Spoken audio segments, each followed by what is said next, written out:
Welcome. I know you can't hear me very well at the moment, but I shall take the mic over when I'm ready to begin. Oh, 5 people in already. Baz, how's it going? Jet Petty, hello. How's it going? Kaosillator.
Let me know if you can hear my voice okay.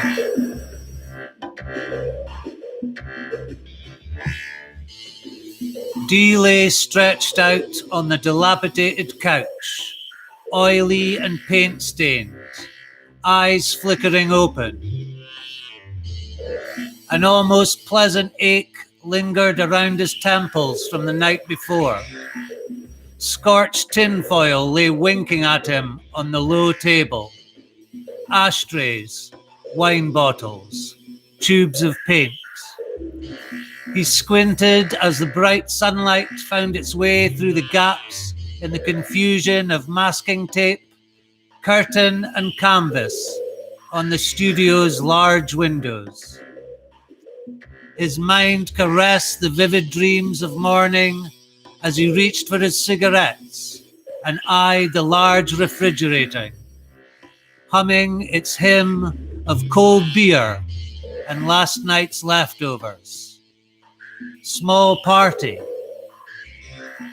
He pats his pocket until the sound of pills rattling in the plastic bottle reassures him he hasn't lost them.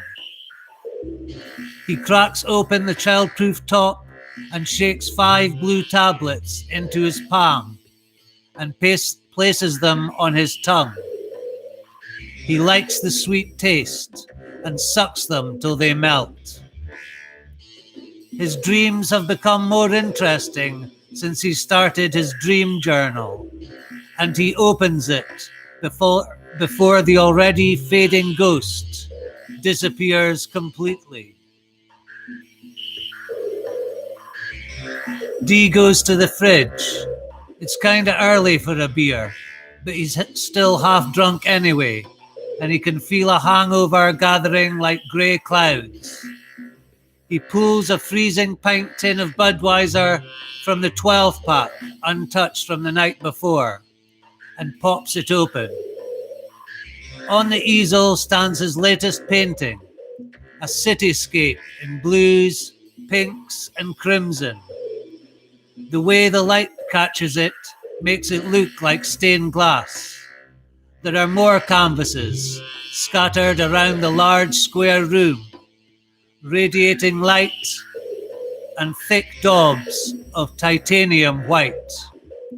He writes, "We are history. Everything happens now.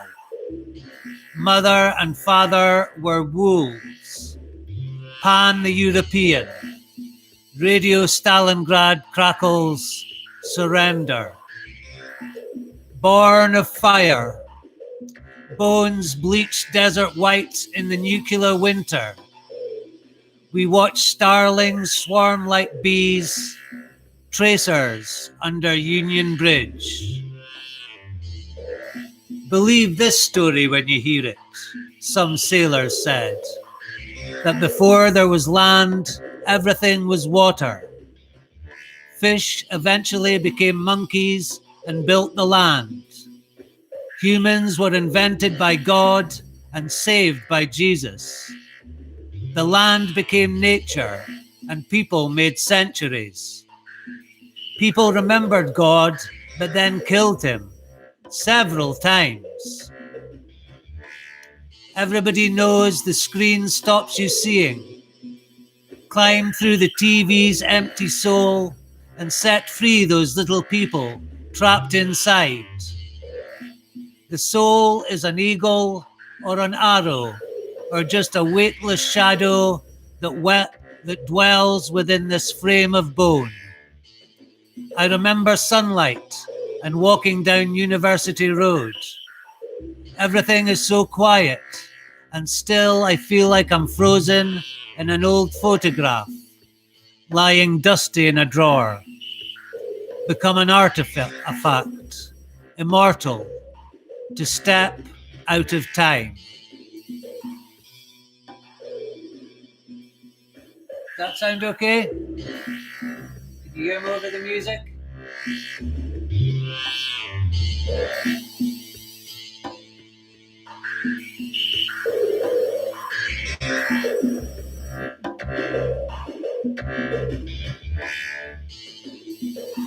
Berlin, January 1941. Walter was making jokes in his head, shaking in the boots he'd spent an hour polishing. His uniform was immaculate. Everything he was wearing had been cleaned and pressed, from his shorts and vest to the glaring, grinning death's head on his cap. His hair was fair and fashionably cut, shorn back and sides with a fringe which he kept off his brow with brilliantine. He stopped at the mirror for the 7th or 8th time as he tweaked the peak hat and tilted it just a touch. He was overwhelmed by his own appearance. He looked and felt like a modern-day Lancelot. Walter had not joined but drifted into the SS. The black dress uniform and Luger pistol were enough.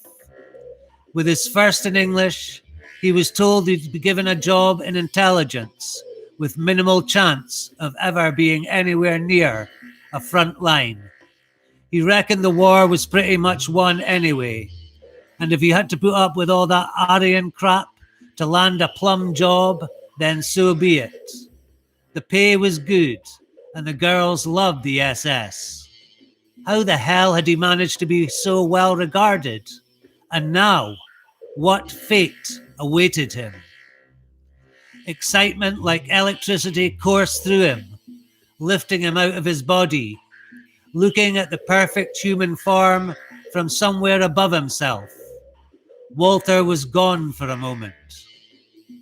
He sat on a smooth stone bench in a long corridor. He again checked his watch. His appointment was at 8 a.m. It was now 7:58 precisely. At the other side of the huge double oak doors, carved with familiar runes and swastikas, was Heinrich Himmler, who, just then, might as well have been St. Peter at the gates of heaven. Walter Klug heard footsteps, and the door began to swing open. He rose sharply and snapped upright and soldierly.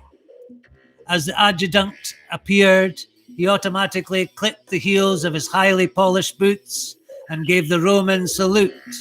"Heil Hitler," he boomed. The heavily decorated attendant returned the greeting with the same vigor. "The Reichsfuhrer is waiting, Klug. Do come in." He turned and led Walter across an impossibly large marble floor. Their boots clacked and echoed crisply. Walter made sure his steps fell in unison, matching Himmler's deputy. A sense of being absolutely alive overcame him. His senses were heightened to air, and freshly laundered wool and cotton were overpoweringly pleasant.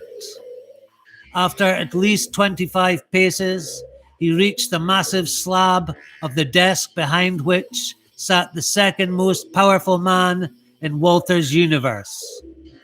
He looked exactly like he did in photographs and newsreels. Walter could see the dark stubble on Himmler's chin, the thick, round glasses. "Sit down, Standardführer, please." Walter sat stiff in the leather-padded chair. "You have been recommended, Klug." He patted a yellow-colored file on his desk.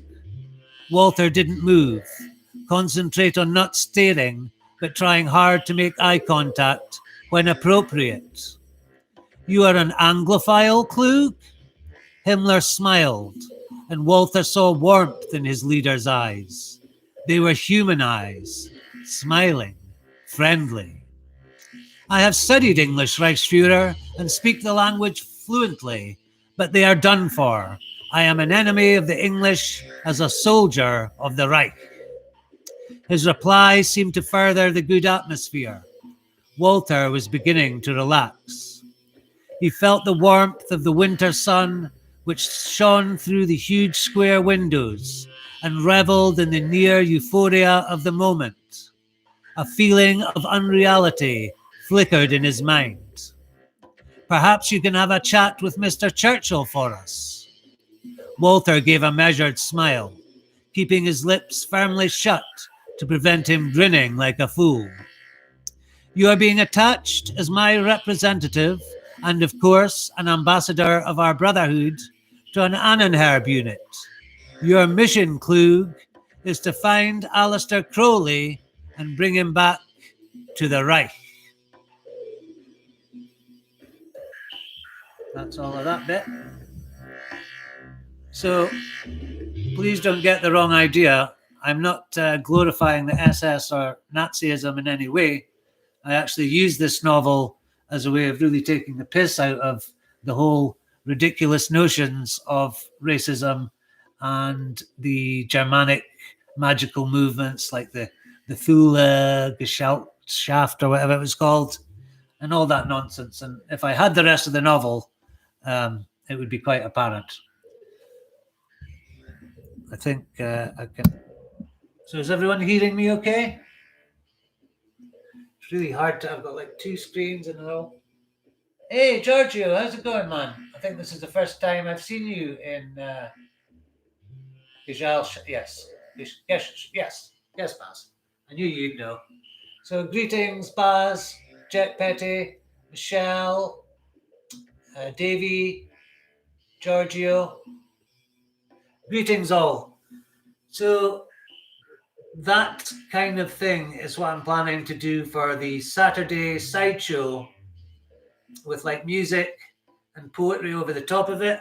But I'm really having a job, which maybe Davey, you can help me. I'm trying to get both microphones working, so I don't have to kind of stick my microphone next to the speaker and then kind of, it'd be really ideal if I could get both my microphones working. I watched a tutorial on YouTube that told me to download this thing called virtual audio cable, but I can't make it work. So perhaps someone could help me with that. I think there is going to be a Zoom chat hopefully after this short stream, because it is going to be just a short one today. I like to do them on Tuesday because I have to pick up my prescription. As you know, I've been staying at Solar Stars, absolutely loving it. And yeah, so I hope everyone's well. It must be some weird time of day in whatever part of the States you live in, Michelle. Giorgio, I'm not sure where you are. Somewhere in Europe, I presume. So yeah, we'd like to do streams that, because like I think about 80% of my views come from my beautiful American audience. But it's just not good for me to do them at night anymore. So for the future, we'll just, for the time being, I should say, we'll just have to put up with these afternoon ones. So I haven't really got much to say today. I have been reading voraciously, of course. I think I pretty much covered most of that in my lovely chat with the young genius Keats Ross on Saturday night, which I enjoyed tremendously. I do have some notes somewhere.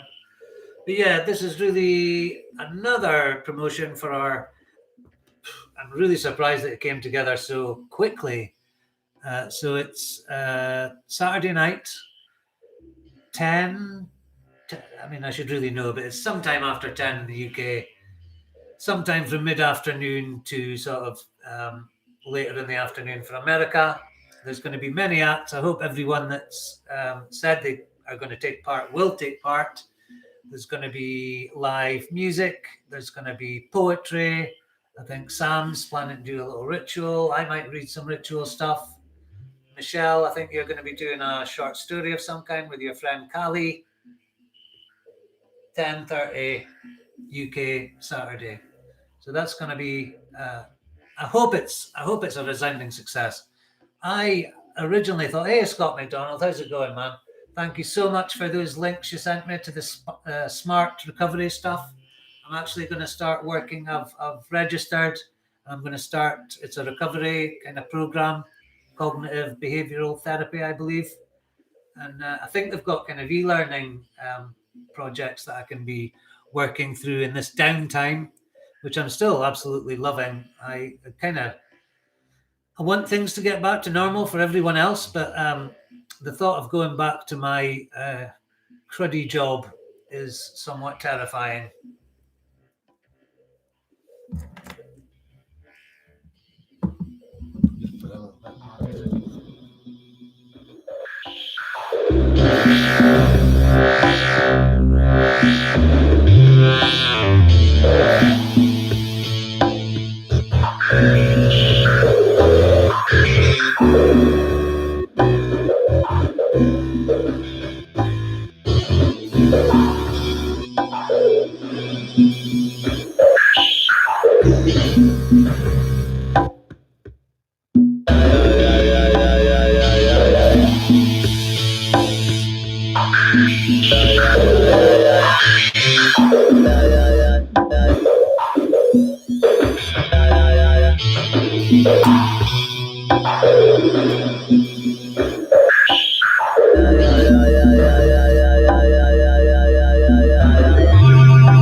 Okay, I'm going to do another quick poem.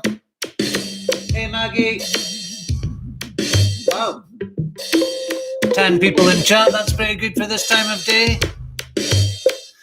This one's called Invocation of Brian Jones.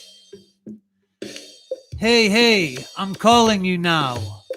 Goat boy, panpipes, and blinding visions under a harsh Moroccan sun. Demon of the summer of love, in flashing white silk and Berber jewelry.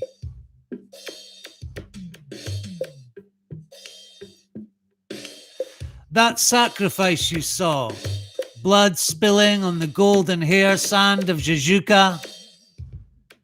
Transubstantiation. Dulcimers, marimbas, crossed legs and sideburns sitar.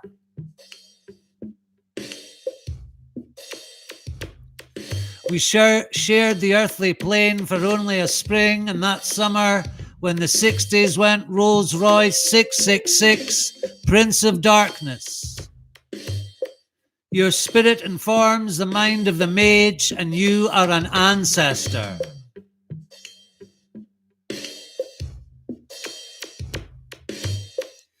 Your primal energy infuses that fuzzy air, incense and weed smoke in the dream world cottage. Now it's that time again, sonic energy and all ecstasy again, floating in the swimming pool. Die every day you did, and you did. Wasn't that a glorious time, my friend? The endless English orgy of drug busts and headlines and broken butterflies on wheels and lightning storms in the black, broken air. So I summon your spirit in fur and fuck. I wear the beads and dust my broom for thee. I invoke Loki and Lucifer, pranksters and illuminators. Thee I invoke. Adonai, Pied Piper, the great god Pan. I invoke thee. Thee I invoke. The deviant spirit, the playful initiator. Manifest here now.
Okay, guys, I think you've suffered enough.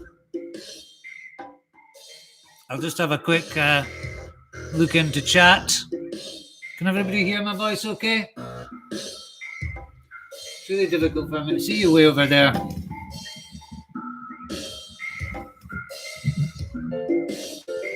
Yeah, Paul Bowles, a friend of William Burroughs in Morocco.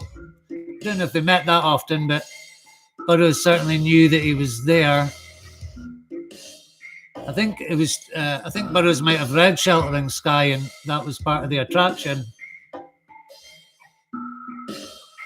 Ah, Tamu Ningu, Nagina. I always say that wrong. How are you, Tamu? Long time.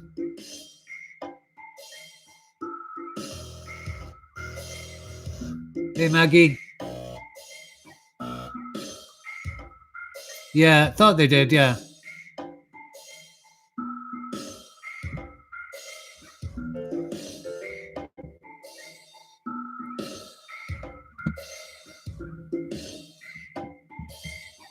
So will we have a quick Zoom meeting for the performers for the Saturday sideshow in like half an hour?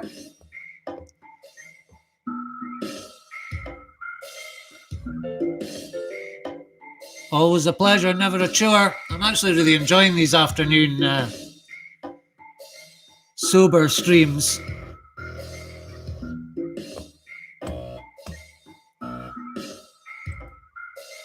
So you think something like this would work for our show? Yeah, I just kind of make it up on the spot. It's very easy. This Kaosillator, for a while they were giving it away for free, but it's back to $17.99. But it's really incredible. It's especially. I mean, I can't play any musical instruments. I can only play the harmonica. I don't know any notes or anything, but it's almost too easy. It's almost embarrassing compared to real musicians. But we have to just do our best. Use the technology.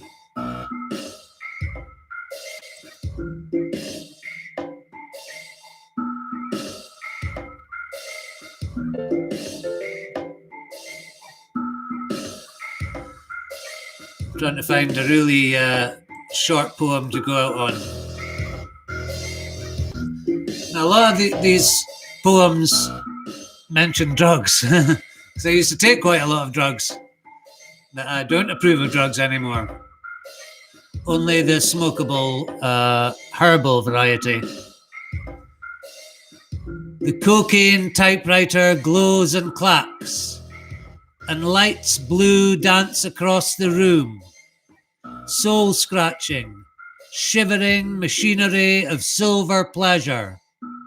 How divine the music sounds and glowing brass candle. Hypnotized by the clarity of sound and vision. Immortality for just a second in the endless corridor of days. And with that, I thank you all. Maggie, Una, Davy, Scott, Baz, Tamu.